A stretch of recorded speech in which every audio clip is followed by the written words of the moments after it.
Spa সেন্টারের আড়লে দেহ ব্যবসা। নিউটাউনের অ্যাক্সিস মলের দ্বিতীয় তলায় স্পা থেকে গ্রেফতার ৩ মহিলা সহ ১০।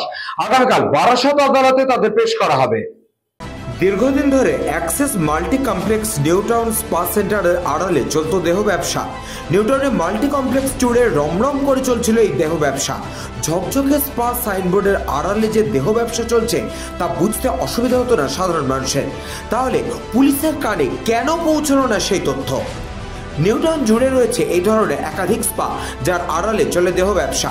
বিধাননগর কমিশনারেটের গোয়েন্দা শাখার পুলিশ তল্লাশি অভিযান চালিয়ে ১৭ জন মহিলা এবং ৭ জন পুরুষকে আটক করে।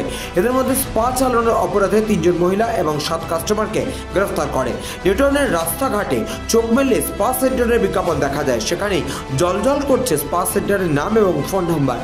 স্পা সেন্টারের আড়ালে মধুচক্র। বিধাননগর কমিশনারেটে বারের সংখ্যা কমলেও ব্যাঙের ছাতার মতো গজিয়ে উঠেছে স্পা। কিন্তু সংশ্লিষ্ট থানা এলাকার পুলিশের কাছে খবর কি ছিল না যে স্পার আড়ালে চলছে দেহ ব্যবসা? বিধাননগর গোয়েন্দা শাখার পুলিশ ১০ জনকে গ্রেফতার করেছে। আগামীকাল তাদের বারাসত আদালতে পেশ করা হবে। ট্রাফিকিং অ্যাক্ট মামলায় দায়ের করা হয়েছে। ব্যুরো রিপোর্ট, নিউজ বঙ্গ টাইম।